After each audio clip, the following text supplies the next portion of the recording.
Welcome to LOA Today. Walt Thiessen and life coach Cindy Chavez here. Today is Tuesday, March the 20th, 2018, 8 a.m. Eastern Time, your first daily dose of happy for the day. And we're off to a good, happy start here in our podcast at-home studios. We're all nicely tucked in. We're actually preparing, Cindy, believe it or not, for yet another snowstorm coming through. That tends to happen this time of year. You get one, and then you get the next one, you get the next one, and you get the next one. They're like usually about a week apart. And wow, yeah. So this is not late for you to be having snow? No. You can have definitely snow in March.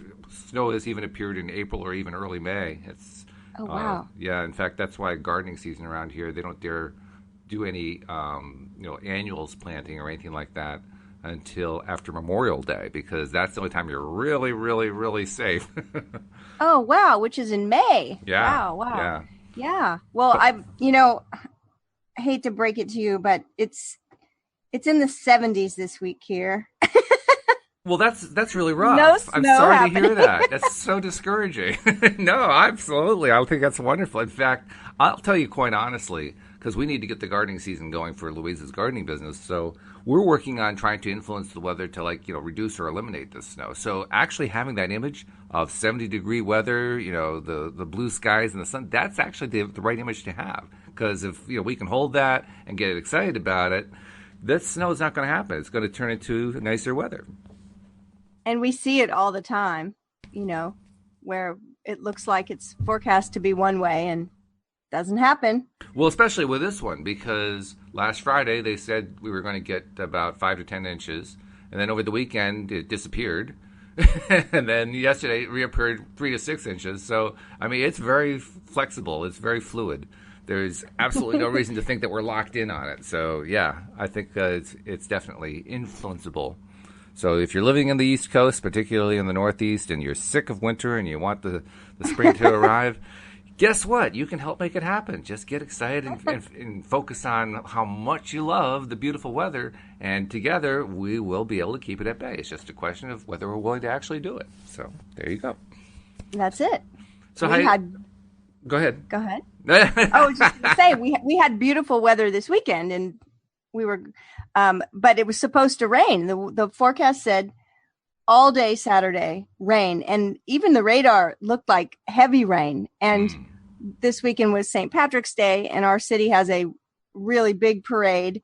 And so, of course, nobody wanted to see that happen. And it just kept threatening and threatening, but it never happened. It sort of misted. We did have a little bit of really, really light rain where it just really didn't stop anything from happening. So, and I think part of that, I want to take a little bit of credit for part of it, because I was doing that. I was imagining beautiful blue sky, clear skies, sunshine. So, yeah. I actually have a few stories that I'm going to be including in the book, and Louise has a story as well for including in the book about influencing weather. So for those who are doubting that you can actually do it, we'll be giving you examples to show what we actually did do, and they're fun examples. They're examples that when you read them, you say, "Wow, that's really weird." Yeah, well, I think I told you the story about when my sister and I were driving from. She lived in Florida at the time, and my mother was in Kansas City, and of course, that part of the country gets really rough winters, and my mother was dying, and my sister and I were driving up to be with her. I remember, yes. And she swung in from Florida. Now this is really funny because neither one of us, we were very focused on packing bags and getting there in time and wanting to see our mom one last time, and weren't really paying attention to the weather. And here my sister shows up from Florida, and she's got this light, bag with a few things she needs in it. And she's wearing flip-flops and shorts because, it was like 90 degrees where she was. Yep. It was in February. And so she swings through Louisiana to get me. And I'm like, okay, do we have to think about the weather? And we start looking at the weather. And there was a blizzard that was supposed to happen. And it actually did happen. And I had a friend at the time that I had just met. And it's kind of funny. It was probably one of the first coaches and law of attraction people that I had ever known. And she had just been thinking about me, and she called me and she said, I was just thinking about you. How is it going? What's going on? And I said, well, I'm in the car with my sister and we are stuck in this blizzard, and we're trying to get to Kansas City, and we need to be there now. And the car's barely moving because it's a whiteout. And she said, oh, very confidently said, oh, okay.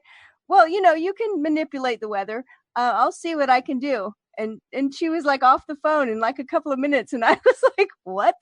I remember telling my sister, you're not going to believe this phone call I just had. And, I have to say the weather lightened up after that, and we made it there. So some people would say, well, that's just a coincidence. But I don't really believe in coincidence. It seems like a coincidence if you do it once. But when you have a history of doing it over and over and over again, and I can't say I'm 100% with it, but I have a very high degree of accuracy. I can influence the weather successfully, particularly if I give myself enough time. It's when the weather's right on top of us, that's when it's harder and the percentages go down. But if I give myself enough time, I'd say my accuracy is probably around 90%. So you do that often enough and you start to believe, yeah, I guess I really can influence the weather. But I understand the skepticism. That's what's so powerful about law of attraction, right? Is that when we first start practicing deliberate creation, we may have a little, maybe that was just a coincidence. But the more we do it, the better we get at it. And the more, I'm making air quotes, but the more coincidences, we see, right? Mm-hmm. I would tell you from the beginning of my practice, one of the things that one of my very first mentors said is, practice, like pick things that you're not super attached to happen. In other words, so there's no resistance, and then just, let it happen. And I did that this weekend at the parade. Okay. It's so funny. At the parade at Louisiana, we're the home of Mardi Gras, right? So right.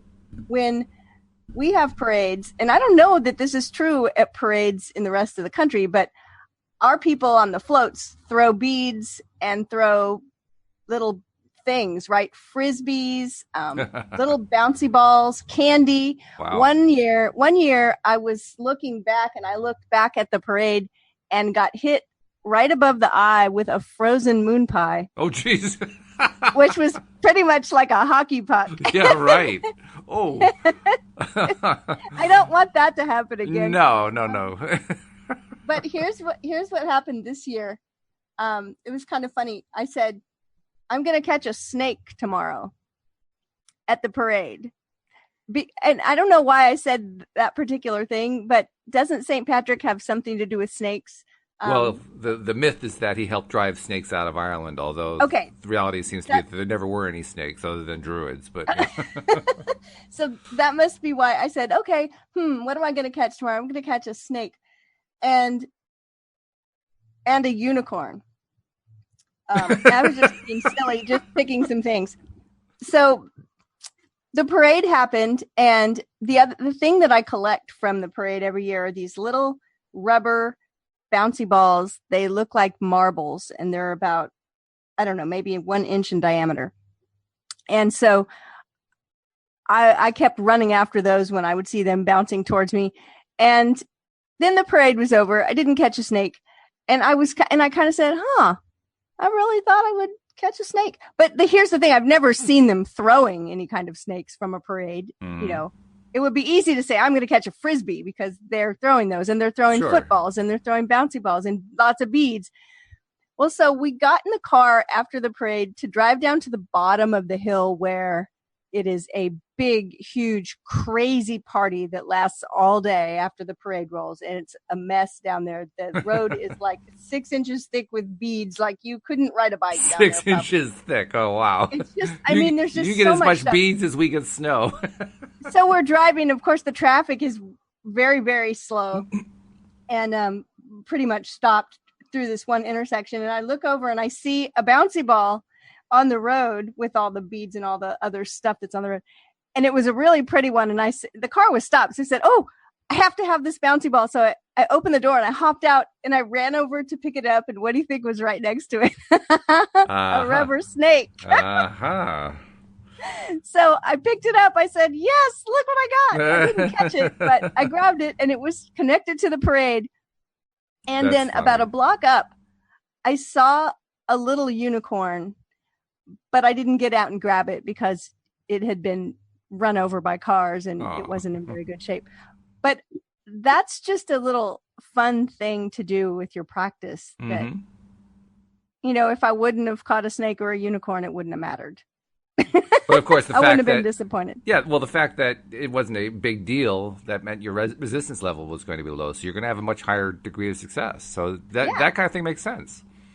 It does. So it didn't rain on our parade. We had That's right. Yes, it didn't rain. Well, it rained beads. They were 6 inches deep. Oh my goodness, the beads!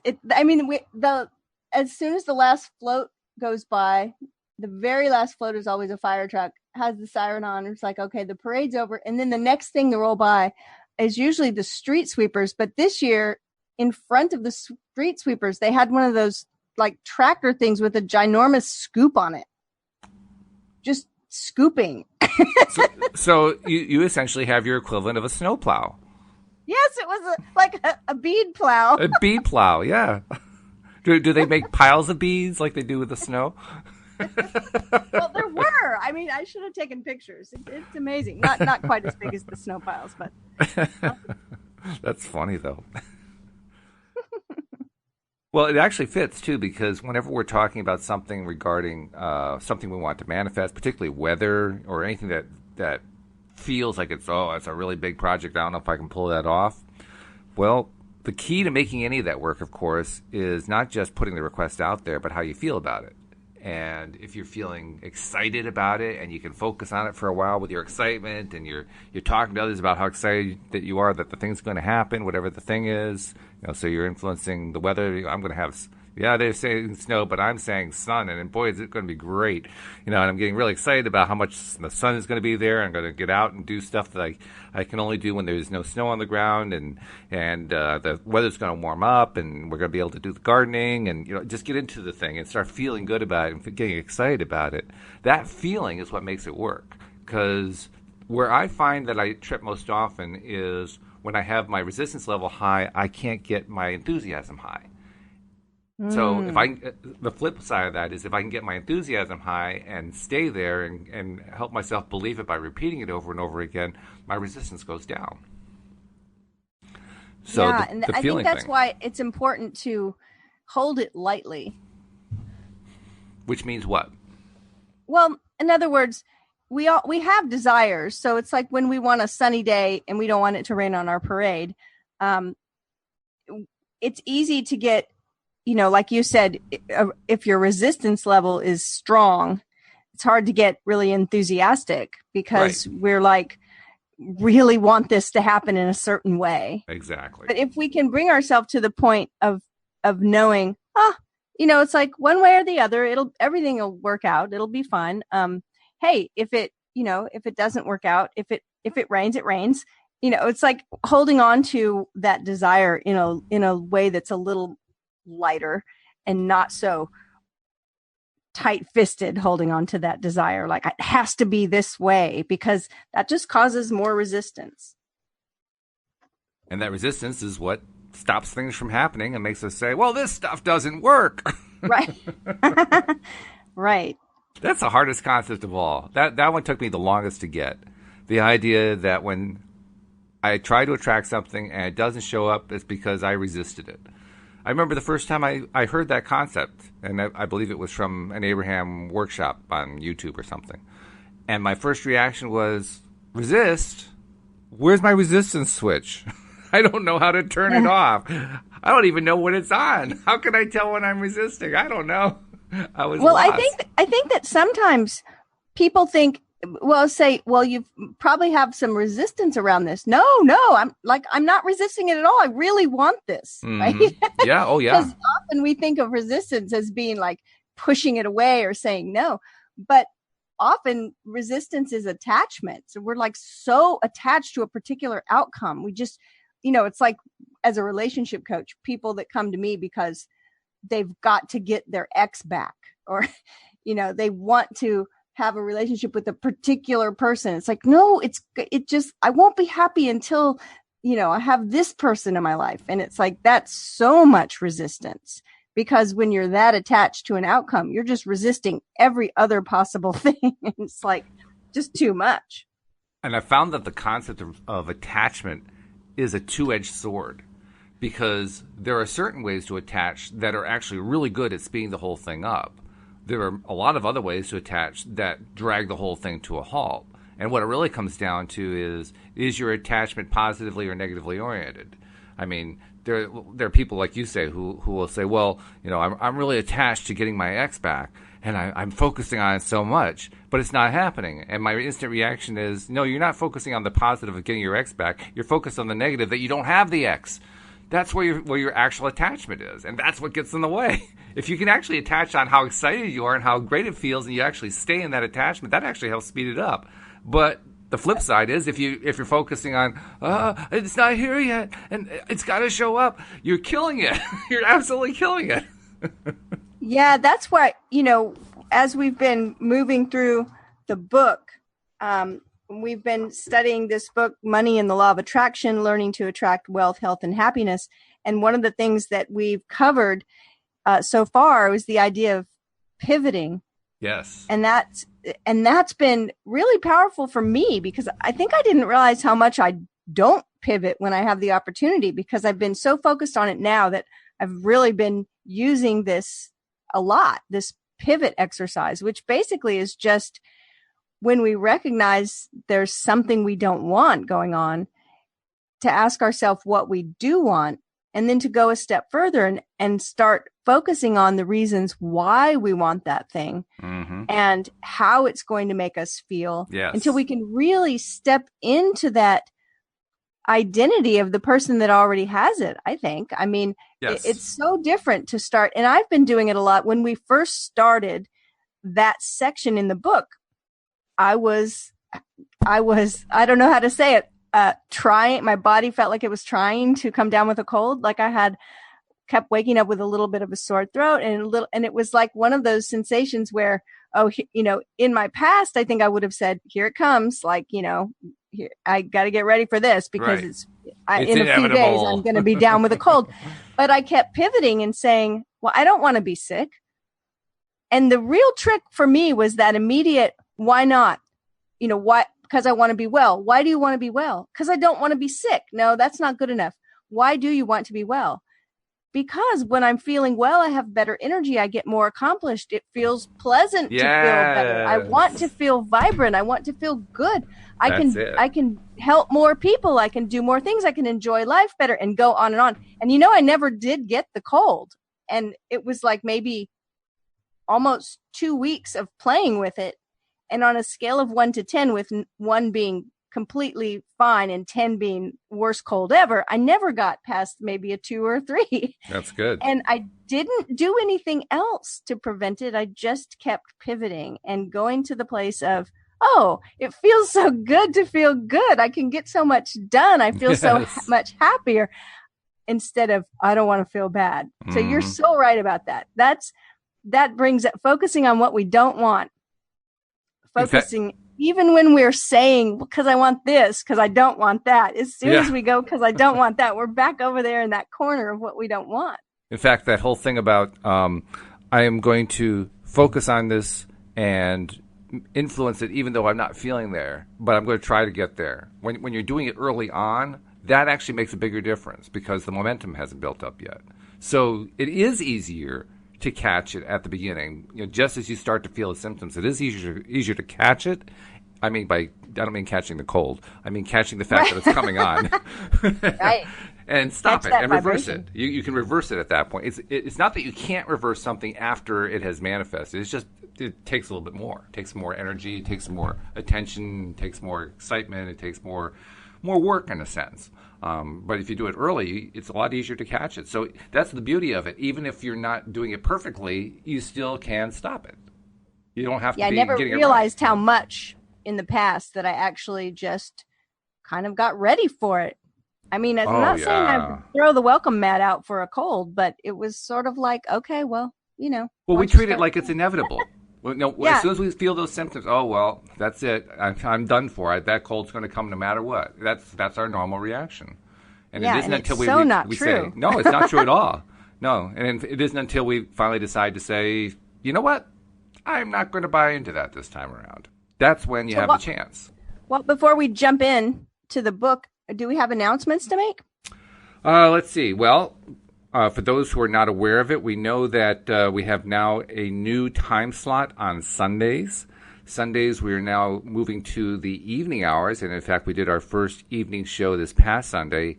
So the new time slot on Sunday with David Bartkey is 8 p.m. Eastern Time. And we actually started this week, Cindy, with a caller on Sunday night.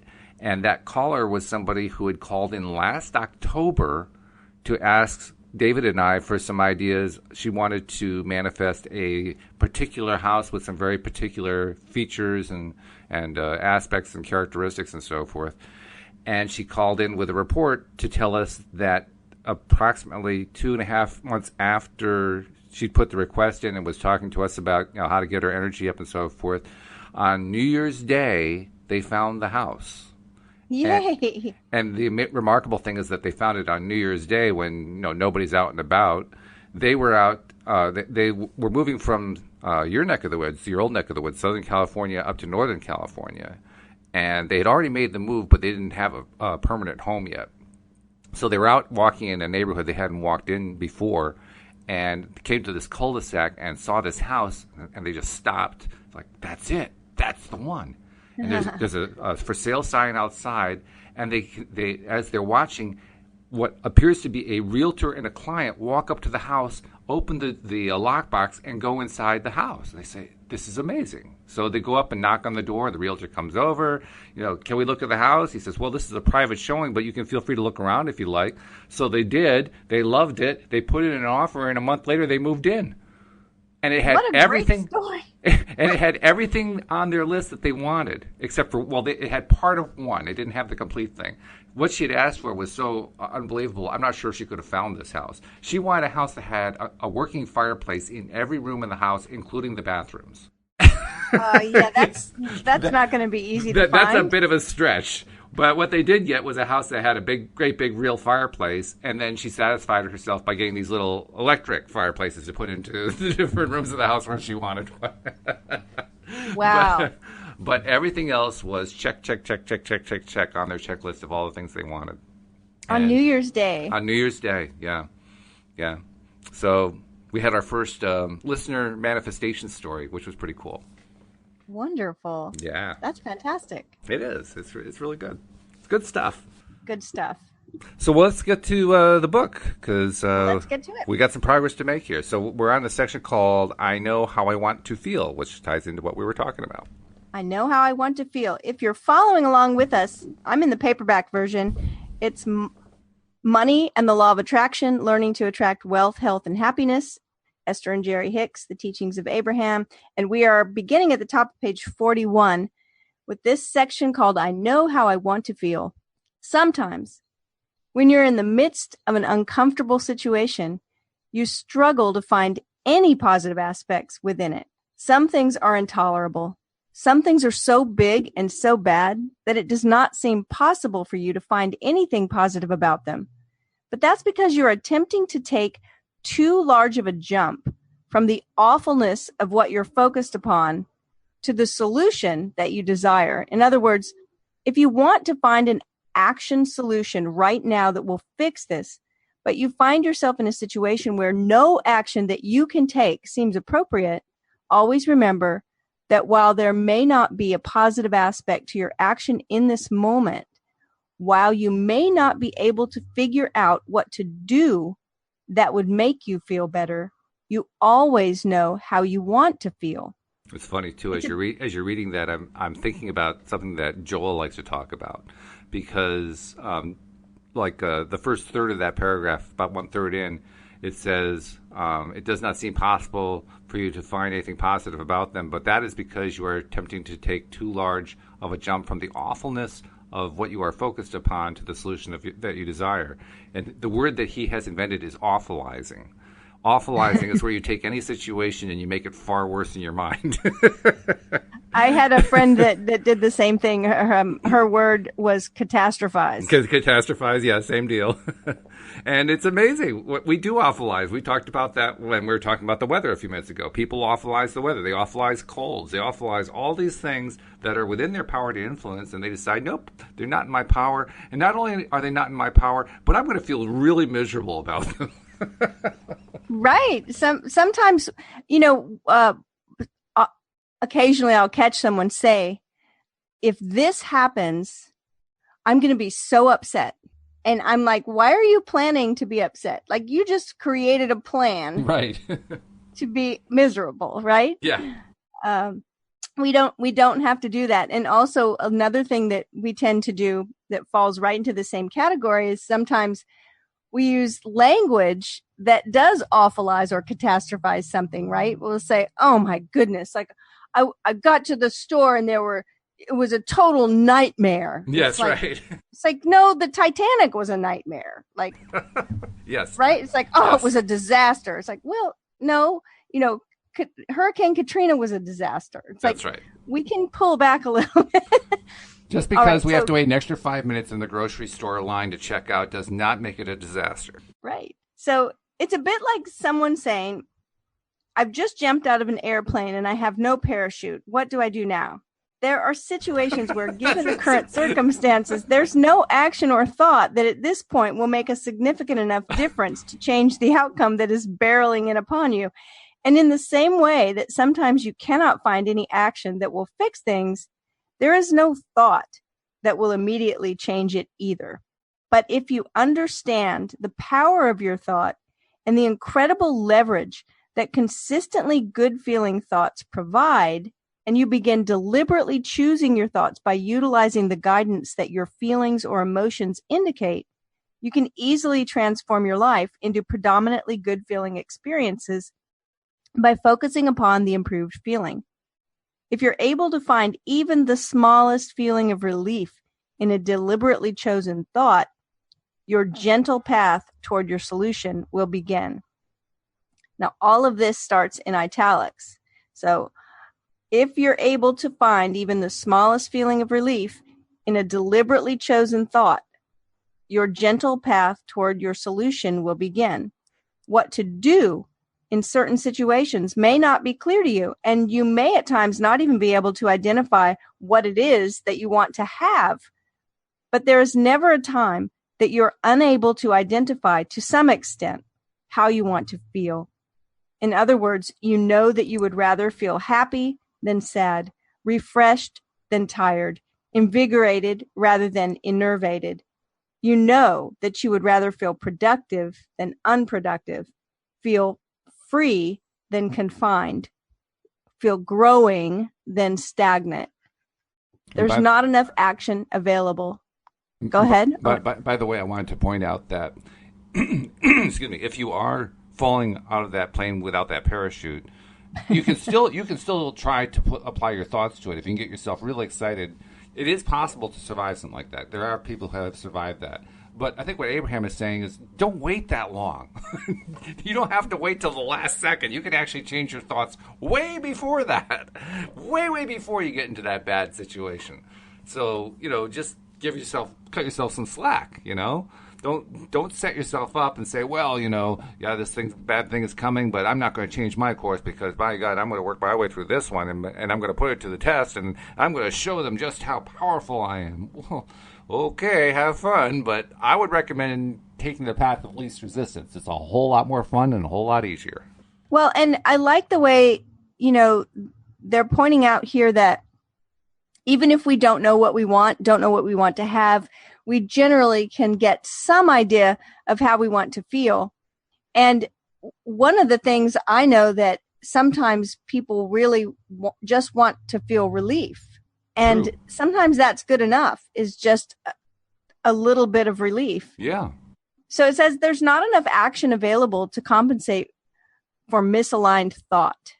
And that's really interesting. And that's one of the things that I have a group of coaches that we meet every week. And that's one of the things that we talk about a lot, is that this idea right here, that there's not enough action available to compensate for misaligned thought. Like alignment has to come first.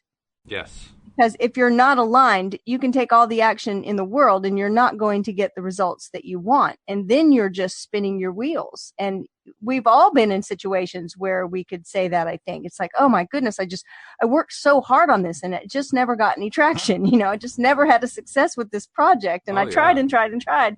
Well, that's probably because there wasn't alignment first. Mm-hmm. Yeah, and that alignment is critical. It really is. I can say that from personal experience because I had years where I was not in alignment, didn't understand the concept, wasn't even aware of it. But there were years when I would work hard, really, really hard as an entrepreneur, trying to build the business, trying to get new customers, make the customers happy and all that kind of stuff, and getting absolutely nowhere and not understanding why. It was so frustrating to me. It was incredibly frustrating. And talk about beating yourself up. There is no worse way to beat yourself up than to do that over a long period of time. I mean, I can barely begin to describe how painful it is because it's really painful. It's a prolonged, especially when you're pain. trying so hard, right? It's like, I've done everything I can do. I literally got to the point where I thought there were evil forces that were beating me down because I had no other explanations. I couldn't understand what was going on. And once I learned this, and I learned that it was just because I wasn't in alignment with myself and I wasn't in a good feeling place, that was like an explosion of a new possibility that had never existed before. I was like, you got to be kidding. How I feel before I do the darn thing is what makes the difference? Oh, why didn't somebody tell me that before? So... yeah, that's why I love this so much. Just this idea, this one idea. There's just not enough action available to compensate for misaligned thought. But when you begin to gain control of the way you feel, by more deliberately choosing the direction of your thought, you will discover the powerful leverage in thought. If you will bring yourself to a more deliberate control of your own thought, you will bring yourself to a more deliberate control of your own life experience. So the next section, nothing is more important than feeling good. And that's just what you just said. That's right. Right? Nothing is more important than feeling good. Becoming more deliberate about the things you think about is not a difficult thing. You're often particular about what you eat, the vehicle you drive, and the clothes you wear. And being a deliberate thinker does not require much more deliberate discrimination than that. But learning to deliberately direct your thoughts toward the aspect of the subject that feels best to you will have a much greater impact on the improvement in your life than the choosing of a meal, a vehicle, a wardrobe. And I can't underline that enough. And I guess the best way I can say to express it is that, let's see, how do I do this? How do I say this? When I first discovered that it was my misalignment that was causing the problem. Well, first of all, I couldn't believe it. I just didn't buy it. Like, no way, it can't be that. But as I started to buy into what Abraham was saying, I said, okay, well, then it's time to take some inventory. What's my own thought process on a normal day-to-day basis? And as I took inventory, I became quite depressed because I didn't realize how depressed I already was. I didn't realize how many negative thoughts were going through my head every day, and in so many subjects and in so many ways, repeated over and over and over again. And I actually became obsessed with the idea of, I don't know how to do it, but somehow I got to get happier. If I can get happy, that's what the promise is. If I can get happy, if I can get into a good feeling place, then my life's going to start turning around. And I didn't know how to do it. I had no idea how to do it. They talked about doing affirmations. I'd do affirmations for a minute, and I'd say, well, this isn't working. I'd throw that out the window. Or, they throw all the little quick fix things that people do to, try to give themselves little boosts. It wasn't enough for me. I had such a huge lifetime-driven momentum of negative thoughts going through my head that no amount of affirmations would have made any difference. It was too big. I had to make it a deliberate day-to-day thing to just try to get myself to focus for 1 second and then 5 seconds and 10 seconds on something that felt good. And then I'd get knocked off balance and I have to go back at it again, and remember to do it like an hour later. So an hour later I'd try once again, or 3 hours later, oh yeah, I guess I've been negative for the last 3 hours. I'll try once more. And it was just this very, very slow process of reversing it. Well, I say all that not to depress people, but rather as a setup to what I ultimately did find worked for me. And I found a number of things that worked. My walks worked. My positive music list that I developed, that worked a lot. And then the latest thing that I've been doing is something that you and I have talked about a few times. You brought it up to me, the thing that Jack Canfield recommends, doing the mirror work. And I have to tell you, I don't know if you've been counting, Cindy, but I am currently on day 31 of that. I was just going to say, I think you might have hit the 30-day mark. I 31. have. I'm at 31. And I can report that after 31 days, 31 is not enough to eliminate the negative thoughts, but they are really quiet now. They are nowhere near as loud as they were. And I'm going to be interested to see what happens when I get to day 40. But I woke up this morning, and typically what happens in my life over the last 30, 40 years when I wake up is I'm inundated by what the latest problem is. And okay, I got to solve this, and I got to solve that, and I got to do this, and I got to do that, and this problem has to be. I have a list of these problems. There's a whole list here I have to get, and I got to get that done this morning. And of course, just piling on the pressure on top. Lately, I do get those when I wake up, but more often than not, I'm actually getting just pleasant things, and that's a new experience. It's such a new experience that my mind says, well, no, I can't allow that. I have to go back to the problem list. Wait. Your mind is like, wait, aren't we supposed to be over here? We're supposed to be frustrated. We're supposed to be, worried. We're supposed to be in all these negative places. But the good news is that because they have become quieter, it's actually a lot easier now to shift back to the positive range that I've been wanting to get into all this time. So I can actively attest the mirror work does work. I don't know if it eliminates the negative thoughts yet. I haven't gotten there yet, but I'm feeling very hopeful about it. And I can promise you, if you do it every single day for 30 days, your negative thoughts that are haunting you will be very quiet compared to where they were before. And that makes them a lot more manageable. Well, I mean, I got this picture when you were talking about that of, let's say, a classroom full of little kids. You've got the when my kids were in school, they were just a couple grades apart, and I used to go to the school and help out.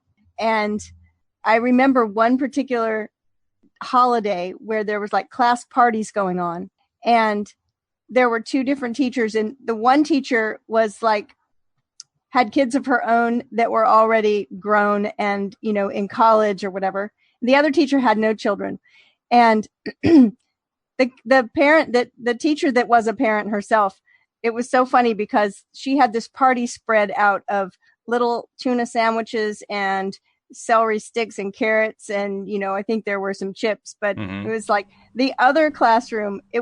There wasn't anything out on the table except for cake, cookies, cupcakes, candy. It was like every form of sugar that you could think of. And the one classroom with the teacher that had been a parent for years, they were all sitting quietly working on their little project and talking quietly to their neighbors. And it was very right. And the other classroom was like half the kids were out of their seats. They were screaming, they were yelling, they were laughing, they were running everywhere. And which class was easier to control? Right? Yeah. That's the picture I got when you were like the loud thoughts, and I thought, the thoughts are still there. The negative thoughts are still there, but they're very quiet. I thought, yeah, it's like that classroom. You still have 20 kids to supervise, but boy, it's certainly a lot easier than when they're running wild. Yeah, it's pretty evident which ones have been eating the carrot sticks and which ones have been eating the jelly babies, right? It really was funny. But yeah, so the mirror work, it definitely is effective, and I'm excited that congratulations, 31 days. Yeah, that's a record for me. To do a regular daily routine that is sort of affirmation related. It isn't truly, because I'm not doing affirmations, but for me to be able to have done it for that long, that in and of itself is great. Not to mention the results. You know what though? You say you're not doing affirmations, but I would differ in that opinion, because I think that when you look in the mirror and you tell yourself that you appreciate yourself and that you love yourself, you're affirming your self-worth. I agree. Yes, you're right. I tend to think in my mind that an affirmation is a phrase you repeat over and over again. I'm not repeating the same phrase over and over again. But you're right. Just the fact that I'm saying stuff like that is affirmative, and that makes it an affirmation. It's just not a repeated affirmation. I think it's so powerful. I'm so excited about it. Yeah, I am too. I'm really pleased how the whole thing is playing out. And I am definitely going to be going for 40 days or longer, however long it takes. I want to see how long it takes to actually eliminate that negative voice that pops in, because I think I'm going to get there. Well, what was funny is when I told you about it, I had heard this story from a friend of mine that actually worked with Jack Canfield. Right. And there was a third friend that's a mutual friend of the three of us. And I was telling her that you were doing the mirror work and that you were really excited, and that the main, reason why was because you had, heard Jack Canfield's story and wanted to get rid of the negative thoughts. And she immediately said, right, because I remember Jack Canfield said 40 days. I said, oh, wait a minute. Yeah, that's right. Wait, was it 40 days? Or was it 30? It was 30. And she was like, oh, I could be wrong. Maybe it was 30. I was like, well, it's going to take 40. So we'll see. I suspect it's not one size fit all. I suspect everybody's a little bit different because we all have different backgrounds. We have different experience levels. We have different levels of having inundated ourselves with negativity. So, we're going to have slightly different results when applying the practice. The main thing is the practice works. And who cares how many days it takes? I mean, if I have to do it for 180 days to get rid of it, hey, guess what I'm doing? Yes. And if you're just coming into the conversation, all we're talking about is the practice of looking in the mirror. Either, Walt's been doing it first thing in the morning, but right. Jack Canfield did it at the end of his day. So whenever, but looking in the mirror, looking into your own eyes, telling yourself that you love yourself, you appreciate yourself. Jack Canfield would recount the things that he did during the day and tell himself, I was really proud of how you handled, X, Y, Z. I was just a few minutes. It's not an hour-long practice, but just the consistency of really letting yourself know that you appreciate yourself. And it's not easy at first. It feels awkward. It might feel stupid. It might feel like, what am I doing? This is so weird. You might have trouble holding your own gaze in the mirror. First. That first day, I couldn't hold it for 5 seconds. 5 seconds was too long. It was really uncomfortable that first day. But if you keep at it, if you say I'm not going to be defeated by what happened the first day, by the fourth day, it was feeling a lot more comfortable. It wasn't feeling great. It wasn't feeling like, oh, yeah, I can't wait for the next one. It was still a little uncomfortable. But it does get easier a lot faster than you might think. And if I recall correctly, by 2 weeks, by the 2-week mark, you were saying, boy, those voices, I think the example you used that I thought was so great is you said that negative chatter in my head, I can still hear it, but it's at like half volume. Yeah. It's just like that's what happens over time. Background. It just keeps getting quieter and quieter. Right now, if I had to say, I can't really remember how loud it was before. It's 30 days later, But if I had to guess, I'd say it's probably at about 20% volume. Amazing. Yeah. So it's definitely a lot quieter. The thing that Jack apparently does, from what you told, he not only affirms himself directly, but he also praises himself for what he did during the day. And I kind of do the opposite, but from the morning perspective, because when I do it, first of all, I don't do more than a minute. It's really rare for me to go longer than 60 seconds. That's a lot of time. It's amazing how much you can actually say to yourself in 60 seconds. But in the course of what I'm saying, I'll affirm, I love you, I appreciate you, I'll do that. And then I'll say, by the way, here's what's going on today. So I'll do the same thing he's doing, but I'll do it in advance. I'm thinking about what's coming up, and I'll say, you're on the right track. You just keep doing that, and do it more, and get excited about it because it's working. I'll do the exact same thing, but from the other side. I like that because you're like encouraging yourself moving forward, where he's sort of patting himself on the back, looking back. But I like the way you're doing it. That's awesome. Yeah, I'm basically playing the role of my own cheerleader. Yeah. Wouldn't it be great if we had cheerleaders in our lives? Yeah, we go, can, Go, right? Cindie, go! Go, Cindie, go! And I love that you said a minute. You can say a lot to yourself in 60 seconds. And yeah. That's so look, everybody is in the mirror for a minute, brushing your teeth, washing your face, whatever it is. Take that time to take a few seconds and give yourself some love. Now, it does pay to go more than a minute. And actually, I think I'm going to start trying to push myself to do that. And it is a push. It takes a lot to do it. But I'm thinking about what Abraham tells us about how long it takes to manifest stuff. So 17 seconds to manifest another new thought, and then 68 seconds to manifest actual thing manifesting into your life physically in order to get that process going. So if I want to not only change my pattern and get rid of the negative self-talk, but also use it as an opportunity to help to attract in the stuff I'm wanting, that I'm asking for, then it does pay for me to focus on doing this for 68 seconds. That's a minute and 8 seconds. If I can do it that long, now I'm really building up the momentum. So I think I'm going to aim for that. I'm going to try for the 68 seconds and see if I can do that for the next 10 days. I know you can. Well, I know I can too, but I have to convince myself. So that'll be the thing you start with next in the mirror, right? That's right, yes. All right. So the next section, we're talking about feeling good. Nothing is more important than feeling good. And I love this idea that we are deliberate about what we eat, what we wear, right? Yep. The vehicle we drive. I mean, I love the idea that it talks about what we eat and what we wear, because we do that every single day. And so if we can just learn to be that deliberate about our thoughts, and that shouldn't be too hard, because it's pretty easy for us to look in the closet and choose what shirt we're going to put on, and look in the fridge and choose what we're going to eat. Once you read these words and feel your own personal resonance with their meaning and power, you will never again feel negative emotion without realizing that you are receiving important guidance to assist you in guiding your thoughts in a more productive and beneficial direction. In other words, you will never again feel negative emotion and not understand that it means you are in the process of attracting something unwanted. A significant thing is happening with you as you are coming into conscious awareness of your emotions and the guidance that they provide, because even in your ignorance of what negative emotion meant, you were still negatively attracting. And so understanding your emotions now gives you control of your life experience. There's a really important point in there. The important point is that there is a distinction between negative self-talk and feeling negative emotions. Mm-hmm. And the distinction is negative self-talk is the stuff where you say, well, I can't do that. No, that's not possible. I'm going to get sick. Oh, all this bad stuff's going to happen to me. That's the negative self-talk. Whereas negative emotion is, I like this, but I don't like that. That's negative emotion. Well, negative emotion is part of life. We don't want to actually get rid of that. If we got rid of that, we would be trying to live in a no-contrast life, which basically means we'd be dead.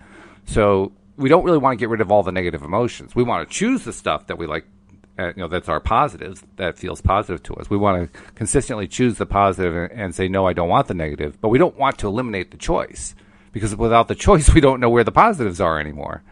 Well, the negative emotion, the negative self-talk, I think, is us agreeing with the negative emotion, right? Yes, very good way of putting it. It's agreeing with the negative emotion. So what we're trying to do is to stop saying, I want that negative thing. And that sounds so strange to say that. Why would we say, I want that negative thing? And yet we do. How often do we do it? We do it every time we say, oh, I'm going to get that cold. I can feel it. It's coming on. It's inevitable. And there we are. We're choosing the negative. It's amazing. Yeah, so that's such a good point, though. It's that decision that even though, okay, and I like the idea, and you know this about me, it's one of those things that I don't shy away from the fact that there are negative feelings. There are, or I really don't even like to call them negative and positive, just uncomfortable, because they're all positive. They're all giving us good information, like we just read in this paragraph. Right. And so I want to be able to say, I mean, I showed up that day and you were like, well, how are you doing? And I was like, there is that part of me that's like, oh, I don't want to be judged, as soon as I say, well, I feel like I'm coming down with a cold, right? It's the same thing as we hear this in law of attraction circles a lot. It's like, but Abraham's teachings are not telling us to pretend that we feel good when we don't. Right. It's to acknowledge that we don't feel good and then admit that we want to feel better. That's all. So it's like, it's not saying, well, I'm fine. No, I feel great if I feel like I'm coming down with a cold. But I said, I feel like I'm coming down with a cold. And I started pre-paving the way to immediately feel better. Exactly. And I did that by scripting out. I actually said it out loud. I don't know if I said it on the air or if I said it to you, but I was like, yeah, I said, you know what? I woke up feeling like I have a cold, and I just decided right now that after today's podcast, I am going to be saying, wow, that was amazing. Like my throat never hurt the whole time. My voice was fine. Everything was great. Wow, that was so cool. So I immediately went for what felt better, and what felt better was to recognize it was possible to do the show and feel great. And that's exactly what happened. Yeah, you have to start. Obviously, you have to start by saying, no, I don't want the cold. That's the starting point. It's just not the ending point. If you end there, then you're kind of reinforcing with some more negative self-talk. But if you start with, okay, I don't want to get sick. I'm done with that. So what do I want instead? Now we're beginning the pivot. Okay, so I'm going to begin the pivot. What do I want instead? Well, I want to feel good. Okay, well, what does that feel like? Well, it feels good. Yeah, I know, but what does that feel like? Well, it means that I don't have to be confined to bed. Okay, that's good. What else? Well, it means that I can get up and do things that I like to do. Okay, good. What else? Well, it means that I actually feel healthy. Like my nasal passages aren't clogged. Oh, well, that's good. What else? And you just keep working it and working it and working it until you finally start feeling good about where it is you're going. And now we're no longer trying to say, well, I'm going to convince myself to feel better when I'm not feeling good. We're not trying to do that anymore. That's too big of a jump. But by doing it incrementally, we get there anyway, which is kind of wild. And that's the thing I think is important, too, is that we don't have to make the big jump. We can't make the big jump. And although the ultimate goal is, we want to feel happy, it may be too far of a jump at some point. And I think that's what we're getting to here. Whenever you are feeling less than good, if you will stop and say, nothing is more important than that I feel good. I want to find a reason now to feel good. You will find an improved thought, which will lead to another and another.